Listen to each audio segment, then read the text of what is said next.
All right, so it's almost feeling like summer, which means it is crayfish season.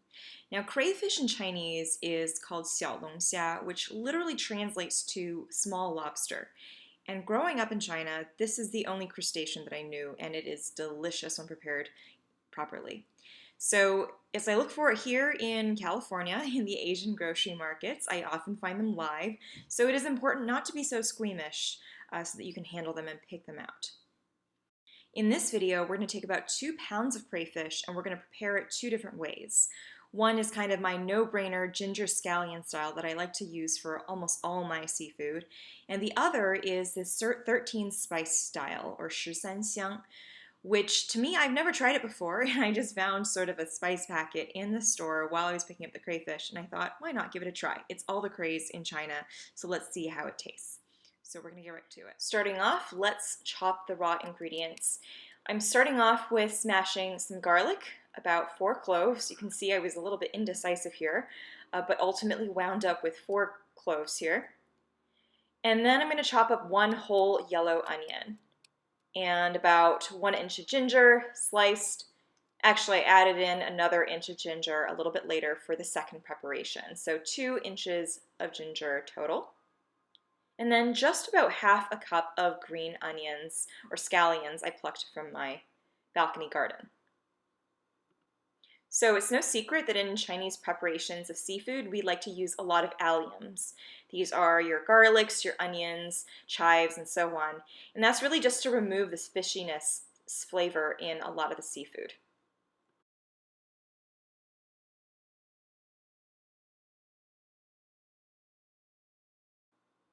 Now I'm going to prepare the seasonings for the ginger scallion preparation. I'm going to use about 1/8 cup of light soy sauce and 3/8 cup of cooking wine. The cooking wine is another trick. It adds a bit of sweetness and counteracts the fishy flavor of any seafood. And finally, I'm going to add about a tablespoon of dark soy sauce just to add some color to this. Now there is some work in preparing your crayfish and cleaning and so on. So first you want to buy them live and keep them for as live as possible. So what I did was take a bucket, fill it with a little bit of water, enough such that it'll submerge most of the crayfish, but still give it a little bit of accessibility to the surface. So maybe by climbing on top of one of their friends, they can get to the surface just for some air, or if you want to put a rock in the bottom of the pail so they can climb up on the rock and come up for some air, that would be just fantastic. And what I did was actually keep it in the pail overnight with the water, just so that it can kind of have an opportunity to spit out any of the impurities or to finish digesting some of the food that it had. So if you're going to keep it for longer than that, make sure you dump out and change the water every so often. The water will start looking darker in color after a while, so swap it out. It's going to start smelling otherwise. And then when you're about to start cooking with it, what you're going to want to do is take a electric toothbrush, maybe outfitted with a old toothbrush head so you're not mixing what you use to brush your own teeth with what you do to clean. And take that toothbrush all along the gills of the crayfish to sort of rinse out any of the dirt that's on it.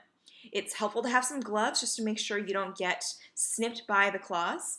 And finally, this is also really helpful if you can stand working with a live crayfish. I would highly recommend removing the intestinal tract as well. Now, I didn't do a really good job of recording this part, so what I'm going to do is link to one of my favorite YouTubers showing how she does this. She did such a fantastic job. I don't think anybody can show it better on YouTube. Now let's get to the stir frying. I have about 2 pounds of crayfish total today, and rather than divide them up immediately into my 2 ways of preparing, I'm going to start just by stir frying it all at once, cook it sort of before adding any seasonings. So starting off, pouring some oil into the pan, and once it gets hot, I'm going to add in all of my crayfish and sort of take about 10 minutes before taking it out. All right, 10 minutes are up, so crayfish out, and now back in the pan, we're going to start with our ginger scallion preparation.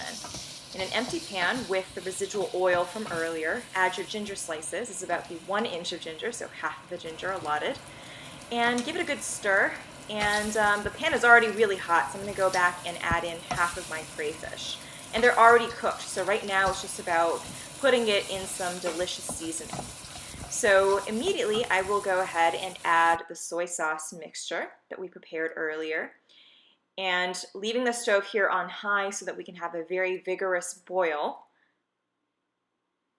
I'm going to add in a tablespoon of sugar. As that sauce reduces, it's going to get thick and syrupy.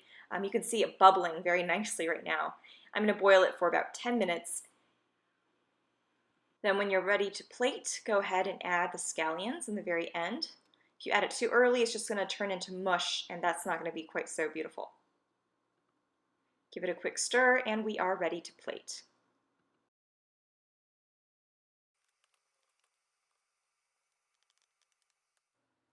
For this next preparation, let's review what 13 spice is and what the spice mix actually looks like. So you can see the packet here, and if I were to look at the words 13香, that 13 is right there in the front, tells us there are 13 things going on in here. Well, probably more than 13, but the 13 important spices. Reading the back, well, I actually don't know if there is a fixed definition of what 13 spice actually contains, but for example, it seems like it could be Chinese cinnamon, sand ginger, clove, bay leaf, cardamom, star anise, cumin, fennel, coriander seed, Sichuan pepper, white pepper, black pepper. Basically, if I were to go and make this mix myself, I would end up with a kitchen full of things that I'll probably not use very often.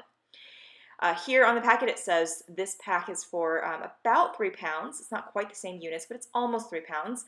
And I don't have 3 pounds of crayfish, so I'm going to think about how to use maybe just a portion of this spice packet. I got lazy here and didn't bother cleaning out my wok. I directly added some oil to start in a hot pan. And in retrospect, I probably should have done some cleaning because the sugar from the previous preparation is now still at the bottom of the pan, and you can see it is starting to brown and burn a little bit at the bottom. Yeah, not a great move. But I'm going to go ahead and add in my onions and garlic. And remember I said I had to double down on my ginger even though I only sliced 1 inch at the beginning. I decided to go back and slice some more ginger as well, another inch, so I put that in there as well. Stir fry this a bit until the onions start to soften. I actually think the onions started getting some really nice color here because of the burnt sugar at the bottom. So you win some and you lose some.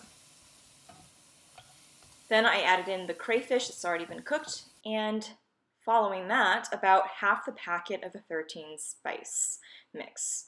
In retrospect, I probably should have just used a third of the pocket, should have done my math a little bit better.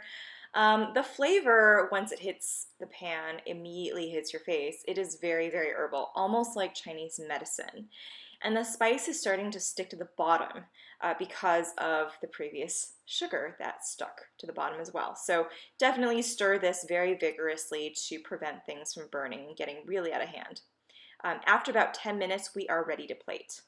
All right, so we're all done with the cooking, and this is how the ginger scallion crayfish turned out, and this is how the 13 spice turned out. And I have to say, of the two, I prefer the ginger scallion a little bit more, actually way more.